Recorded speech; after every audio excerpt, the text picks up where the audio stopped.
Well, yeah. Hello, this is Johnny Hendricks, welterweight UFC champion. You're listening to Talkingbrawls. Delighted to welcome onto Talkingbrawls MMA.com, a podcast.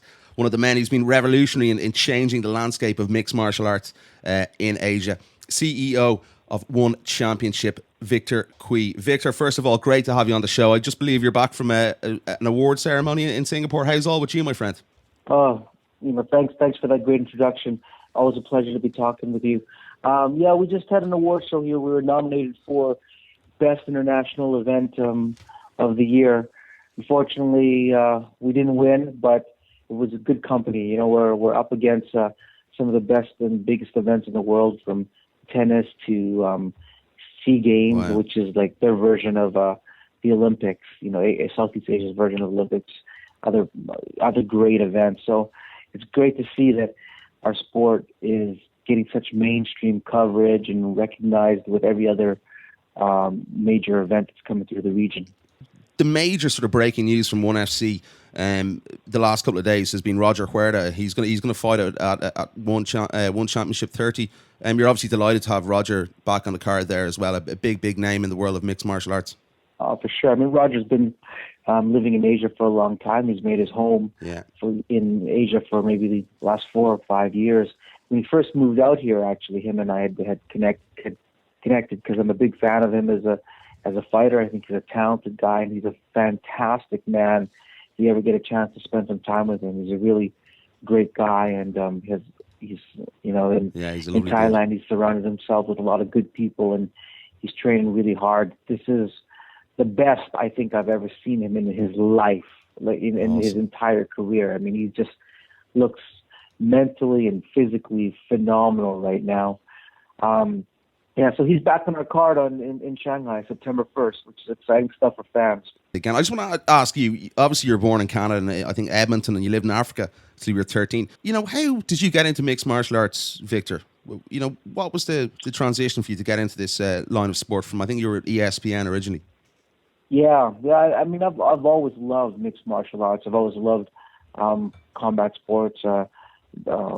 Did martial arts since I was a kid with my parents. I mean, my father built a boxing ring in our backyard. So when you get a boxing ring in your backyard, it means that every kid on the block just comes and hangs out, and you just do whatever. You put on gloves and you kick and you punch and you just have fun, right? You're trying to imitate every single Bruce Lee move that you can think of. And that's what I just sort of grew up with. My role at ESPN, though, when I was out here in Asia, was to find what is the next multi-billion-dollar sport property for Asia, for ESPN.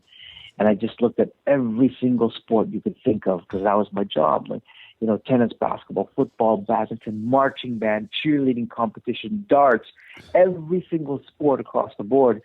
And I was lucky enough while at ESPN to be able to launch several new sports across the region. Out here in Asia, I had brought X Games. I was part of the team that brought X Games up to China for the first time, launched some indoor football competitions, billiard competitions, et cetera, all around the region. But the biggest sport by far, was in mixed martial arts. I had just never seen such a huge opportunity like that that was here in the region. Yeah. So that was really what tuned me into it, and left One Championship, launched a company, have a fantastic and very powerful board of directors consisting of billionaires and multimillionaires and serial entrepreneurs. Yeah. But most importantly, we've got backing by the Singapore government. The Singapore government only supports 2 sports, One Championship and F1, Formula Racing, motorsports. So that's kind of the exciting pedigree that we have, and why we're headquartered out here in Singapore. Yeah. But back to your original question, how to get into it. So that was the sport and the business opportunity that existed in Asia, and a chance to take the sport of martial arts to a whole new level. And you recently as well, I think it was back in February, you obviously it was called ONE FC beforehand. It's gone to One Championship. Is that for the whole of Asia? Because, you know, different? You have obviously Taiwan, Dubai, Malaysia, Shanghai, Singapore, some of the venues where you've been. Is it because of the diversity of the production and where the production is based and where you're holding these events that you've decided just to change the name to one championship? Well, it was a natural evolution, actually. If I could make another change, quickly, I would just call it one. I would just have everybody refer to us as one. But our sport and One Championship is going so mainstream. I mean, we were just in Myanmar as an example, as an opening emerging market, and the Prime Minister knows about our event, and the Minister was at our event the entire night, and we're on the front page of every major newspaper there in the country. So we're going very mainstream. This is not like a kind of sport where you're just getting covered with an article in the sports section or only in MMA media. Yeah. We're talking about everything from lifestyle to commercial to business to luxury magazines and sports that are really looking at sport, because everybody in Asia understands and knows and loves martial arts. So that's the direction that One Championship is growing into, and it's just easier to talk about it. What people maybe sometimes forget is that we're broadcast to 1 billion viewers, and in Asia alone, there's 27 different countries in Asia. That's 27 different languages, of which the majority of people don't speak English. So when we bring our event and our company to another country, the word fighting is quite difficult to translate. There's a lot of different meanings behind how you translate the word. Sometimes positive, sometimes negative, sometimes aggressive, sometimes passive. It's just a lot of different ways to take the word fight. But the words one is consistent in every language. Everybody gets it. Everyone knows the word one, and everyone knows what the word championship means. So as part of our business grows and expands, and transcending the language barrier, that's a big part of the branding change. On top of that, we've got some of the biggest blue chip brands in the world that are working with us: Disney, Marvel, Canon, Kawasaki, L'Oreal, Casio, and as we work with these brands to go mainstream, it's much easier to use the word One Championship. Talk to me about, obviously, you mentioned there how, diverse the regions and countries you're going into, because there's so many different countries to go into. How difficult for you is it to gauge, what the consumer wants and the production levels of the events that you're putting on in the certain region? Is there a lot of diversity in what you have to do going into these different countries in Asia? For sure, there's a lot of diversity. Doing business in one country to the other is nothing like the previous country. Doing business in Singapore is nothing like Malaysia, and they're 5 minutes apart, which is nothing like Thailand, nothing like China, et cetera, et cetera. Different countries, different rules, different religion, different governments. And every place that I go to, I've got to make sure that we've got government contacts in place. I mean, I'll give you an example. Just in Myanmar a couple of weeks ago, we had our shipment go by land from Thailand into Myanmar. And when it reached Myanmar, it got stopped by the rebels. Our trucks with all our equipment got stopped by the rebels. So I had to call my friend, the general of the military, and the general gave us an army escort through the rebel territory. And then the rebels stopped us and asked for tickets to the event. So we had to give them tickets, and they ended up coming to the event. Wow. So unbelievable. This is the kind of the crazy things that you deal with in Asia that makes it very different. But you ask about what markets do we go to and how do we determine the demand, and part of it is our brand is so strong in the region. We get a lot of governments that actually ask us to come and request us to come and want to work with us, so that we can showcase their martial arts, showcase their country, showcase their athletes, and so that they can have a world-class event there. And it's a privilege for us to be able to work with governments and local martial arts organizations, whether it's Muay Thai or Lethwei or Silat in each country, and show the world how much talent there is in each of those countries of martial artists, and developing into MMA fighters as well. Yeah, and in regards to that, how tough is it to sell tickets in these markets as well? Obviously, everything's going to be on TV. You're going to get your TV revenue. But how tough is it to sell actual tickets to get the spectators into the arenas in Asia compared to, I know you guys get a lot of, English Premier League teams touring over there during the summer. You got a lot of golf events. Is it harder to get them to buy actual tickets and actually go to the event? Well, nothing is easy. Nothing is easy in this business. We're always trying to tell new people about sport, but what we're quite lucky is that we've been holding events in the biggest stadiums in every single country that we go to. In Manila, we're in a 20,000-seater stadium. In Singapore, we're in the biggest stadium in the country. And same thing in Malaysia, biggest indoor stadiums wherever we go. So, and we've had packed out stadiums and sold out crowds in every country that we're at. And I think part of that is not only the growth of the sport and the growth of one championship, but because we work so closely with creating local heroes and the local athletes. And, we sort of touched on it before we got on the call about how the importance is of having a lightning rod in the sport of an athlete that people can gravitate around, a nation can rally and cheer. Now in Asia, having a national hero in any sport is very, very rare because most Asian countries haven't been doing sports for a long time. So when it comes to a sport that's on the global stage, to have an athlete from that country be on a global stage like one championship is a huge opportunity for the nation, for the people, and for them to really see how there's somebody they can cheer and hope to see them grow and compete at a world stage.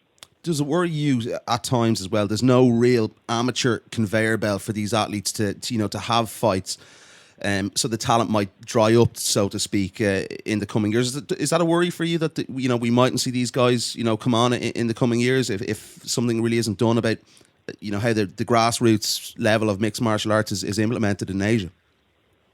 No, it's quite the opposite. Is that we have too many people that want to get into the sport right now. And of course, the more opportunities there are to compete as an amateur MMA or other smaller events that are feeder events into one championship is fantastic. But what you've got to remember is that this is the only sport in all of Asia where Asians have already been doing it for thousands of years. Yeah. We haven't been driving F1 cars for the last 5,000 years. We haven't been playing football for the last 5,000 years. People in Asia haven't been playing tennis or basketball or badminton for the last 5,000 years, but they've been doing martial arts. So when you look at a martial artist, let's take Hu Rong, our current strawweight world champion. I mean, he's got hundreds of Muay Thai fights under his belt. Hundreds of fights, from amateur to professional, and where he has stood across an opponent and competed in the highest levels of martial arts in the world.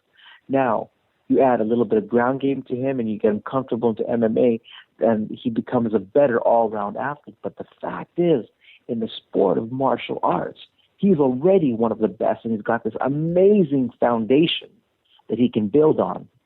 Whereas in other countries, in Ireland or in Canada or in the States, there's not people there that have been doing martial arts and have 100 fights under the belt in any type of martial art. It's quite difficult.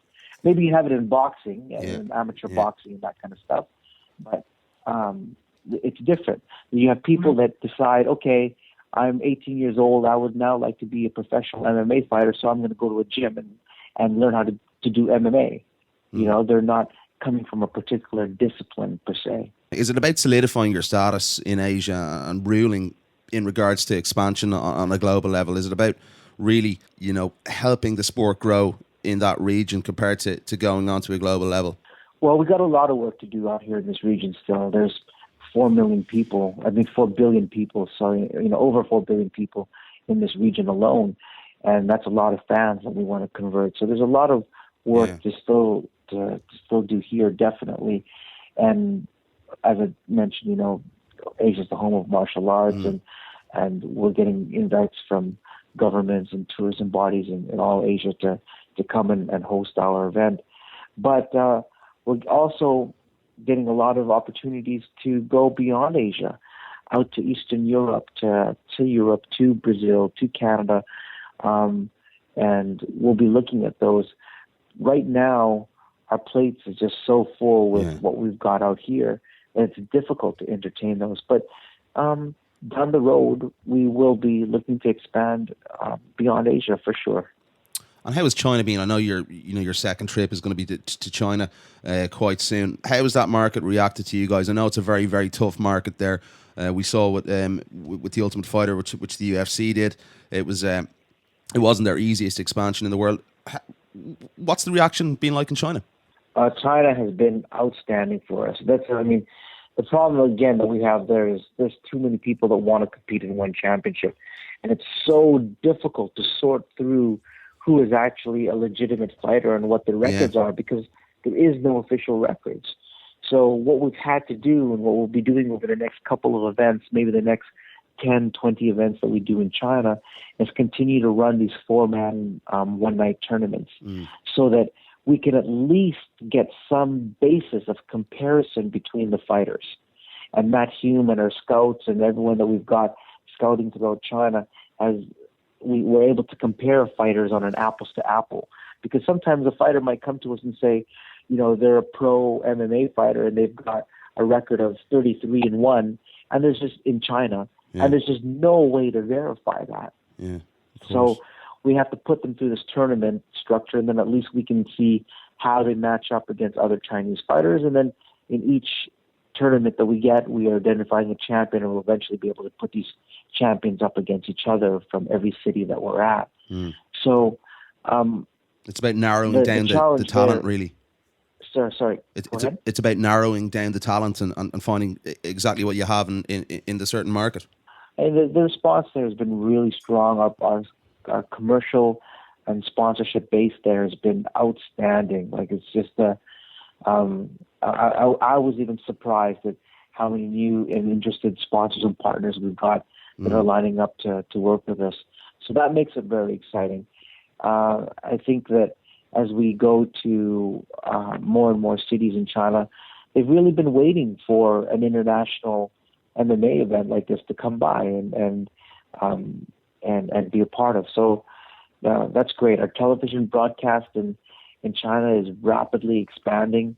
We're in, I think, something like over a dozen different broadcasters that puts us in, maybe almost close to 1 billion potential viewers in China alone. Like, so the coverage there is at a whole different scale. And is obviously the multi-dollar, you talked about it, you have a lot of huge multi-dollar corporations as partners and sponsors of one championship. Is that a testament to the popularity of mixed martial arts in Asia and one championship? Yeah, I think so. And it's also a testament to that sports want to be around local heroes. They want their brand to be able to resonate with their customers and people that they're trying to get to. And there's no better way than that by tying yourself to a local hero. And we've got international heroes and some of the best fighters in the world that are with us, and some of the best fighters in each one of the countries that are with us. So that allows a partner to have that emotional connection with the fans. But also, we're just holding so many events across the year, and with the kind of calendar that we have, it allows a sponsor that is a global sponsor with us to basically get coverage all year long through one championship. Definitely. And you look at it, have you ever had a problem? This is obviously due down to the rules. You guys are the global mixed martial arts rules, and you're not the unified rules. Obviously, you allow soccer kicks, things like that. Has that ever been a problem, in relation to television deals and broadcasts? Not at all. The good thing, and where I'm quite fortunate, is television is my background. I've been working in sports media for almost 20 years, and out here in Asia for over 10 years. So the rules and the regulations to the highest standards of TV broadcast I'm very familiar with. So everything that we do actually is built around that. What people forget is our rule set is what Pride and Dream is using, for the last 20 years. So broadcasters in Asia already know it. They understand that. And again, to the sport of martial arts, here in Asia, you could turn on public TV and you see two people fighting. They're going to break into a kung fu fight where they're kicking each other and punching each other in the head. It's like it's normal. In fact, if you had a soap opera and two people broke into a fight and they didn't do some sort of martial arts, it would look weird. They'd be like, "Wait a second, what are these guys doing?" So it's in the Asian DNA to see combat of this nature. And talk to me about you, some really good young talent. And I'm going to mention one lady in particular, Anne Osman, because I watched her documentary. I think it was on Al Jazeera. It was fascinating.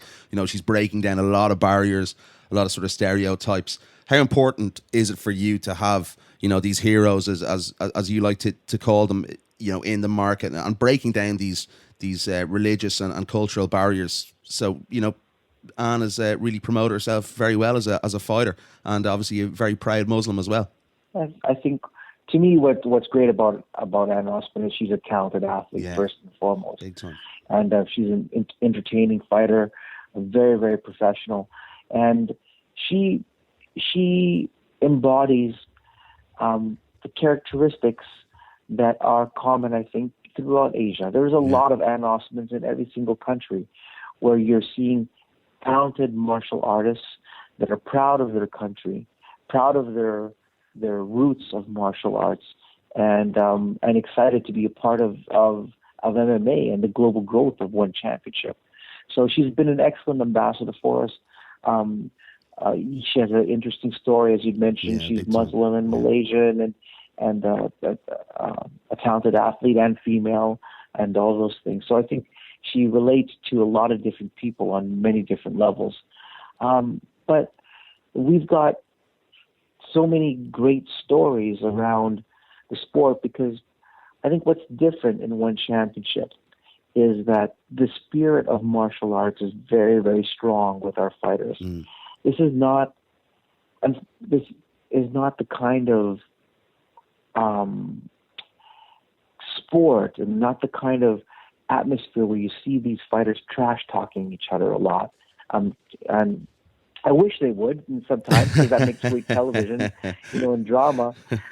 But they respect each other too much. These are guys that have been doing martial arts for most of their life, or 10, 15, 20 years. And when you grow up in that structure, you grow up about the spirit of martial arts, of respecting your opponent. And they just won't do it. And you see it over and over in our fights, where these guys, after, they immediately get on their knees if they knock out somebody, and pay respect to the opponent, help them up, bow to the corner, hug each other after. Like, it's a very strong element of everything that our fighters are doing. So I think the roots of the sport in Asia makes it different. Yeah, definitely. I definitely agree. I love to see things like that. Fantastic sportsmanship. Just talk to me a couple of more things before we let you go. I really do appreciate the time, Victor. Talk to me about Matt Hume. Obviously, he's your matchmaker. What's the selection process going into? What sort of fighters are you looking for in one FC? Obviously, along the lines of what we've mentioned there. But are you looking for? You've Ben Askren there as well. You have another new lady we saw there recently, Angela Lee, very talented. We've Bibiano. We've guys like that. Are you going to look for European, US fighters as well to add something different to One Championship? Yeah, we're continually looking for the best fighters in the world, and the best fighters in the world are looking at One Championship now, because they look at it and they see what guys like Askren and Bibi have done, where they're able to reach 4 billion people of new fans, right? As opposed to 100 million people in a completely saturated market already. Here they're coming here, and every day they can grow their Twitter, Facebook fan base and make new fans.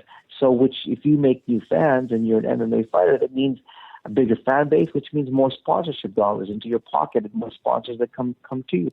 So a better earning opportunity. So more and more fighters around the world are looking at what's happening here with One Championship. We've got a full calendar all year long, so they know they can stay busy. They get to come out here, mix a little bit of holiday with a fight and experience a different culture, different food, and different fan base, all those kind of things. So we're always looking for some of the best fighters in the world. Matt Hume Matt's the best in the business. There's not a single gym or a single manager in this sport that will not answer Matt Hume's call, because he's just so respected. Yeah.